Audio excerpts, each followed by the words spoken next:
And ఇంకో question అండి, ఎక్కువ ఈ మధ్యన ముంబైలో ఉంటున్నారు ఆబ్వియస్లీ బన్నీ గారి షూటింగ్ కోసం.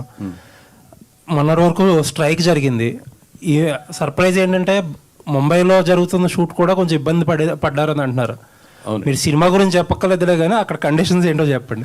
అండి, ఎందుకంటే ఇప్పుడు తెలుగు సినిమా ఇండియాలో ఎక్కడ జరుగుతున్నా కూడా ఆపాలి, ఎందుకంటే వీళ్ళందరికీ కూడా ఒక కోఆర్డినేషన్ ఉంటుంది మొత్తం అసోసియేషన్స్ అన్నిటికీ కూడా. ఆ విధంగా ఆ సినిమాను కూడా కొన్ని సందర్భాల్లో అక్కడ ఇబ్బంది పడ్డాము. బట్ ఏంటంటే మేము రిక్వెస్ట్ చేసింది ఏంటంటే that is a special case, because ఎందుకంటే పర్ డే చాలా కోట్ల రూపాయల ఖర్చుతో కూడుకున్న సినిమా అది. And lot of foreign technicians అందరూ వచ్చి ఇండియాలో ఉండి చేస్తున్న సినిమా. ఇప్పుడు వాళ్ళందరినీ ఖాళీగా అన్ని రోజులు కూర్చోబెట్టాలి, ఎందుకంటే కాంట్రాక్ట్స్లో ఎట్లా ఉంటుందంటే మేము ఇచ్చిన పని చేసినా పని చేయకపోయినా కూడా పే చేయాలి వాళ్ళకి. ఓకే, సో అట్లాంటి విషయాల్లో కొంచెం ఇబ్బంది పడ్డాం బాగా. అది ఓకే, స్టార్ట్ అయిందండి, మళ్ళీ రెజ్యూమ్ అయిందా? మళ్ళీ రెజ్యూమ్ అయిందండి.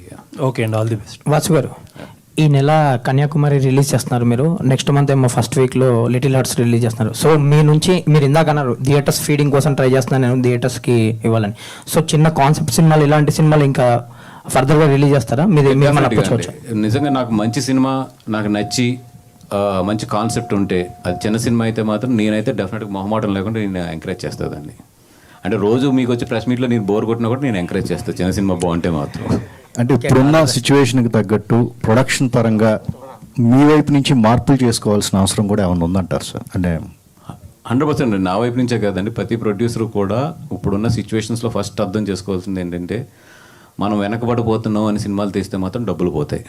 ఇప్పుడు మన పేరు మర్చిపోతున్నారు, లేదా మన బ్యానర్ పేరు మర్చిపోతున్నారు అని ఎక్కువ పరిగెట్టి ఏదో సినిమాలు రన్నింగ్లో పెట్టాలంటే మాత్రం ఇప్పుడున్న సిచ్యువేషన్లో అయితే డబ్బులు పోతాయి. 20 మినిమం సేఫ్ అనేది మాత్రం ఇప్పుడు సినిమాలకు లేదు. రెండే ఉన్నాయి, disaster, super hit. Super hit అయితే డబ్బులు మిగులుతాయి, డిజాస్టర్ అయితే పోస్టర్ డబ్బులతో సహా పోతాయి. అది ఎంత పెద్ద సినిమా అవ్వచ్చు, ఎంత చిన్న సినిమా అన్నా అవ్వచ్చు. ఈరోజు మినిమం సేఫ్ అనేది మాత్రం సినిమాల్లో అయితే లేదు, చాలా కష్టం అవుతుంది.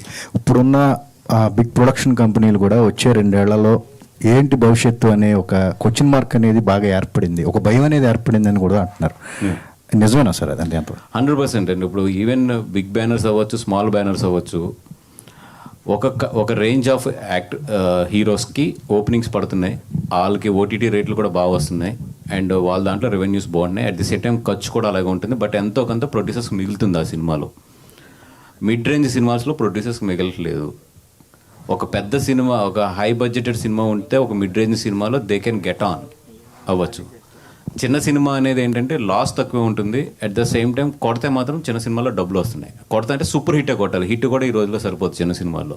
ఎక్స్ట్రాడినరీ హిట్ కొడితే తప్పితే చిన్న సినిమాల్లో డబ్బులు మిగిలవు ఈరోజు. మిడ్ రేంజ్ అయితే కంపల్సరీ హిట్ అవ్వాలి. సినిమా బాగాలేదంటే మాత్రం మొత్తం లెగిసిపోతుంది. పెద్ద సినిమాల్లో బాగాలేదన్నా కూడా లాస్ లేదు, బట్ ఎంతో కొంత ప్రొడ్యూసర్ మిగులుతుంది.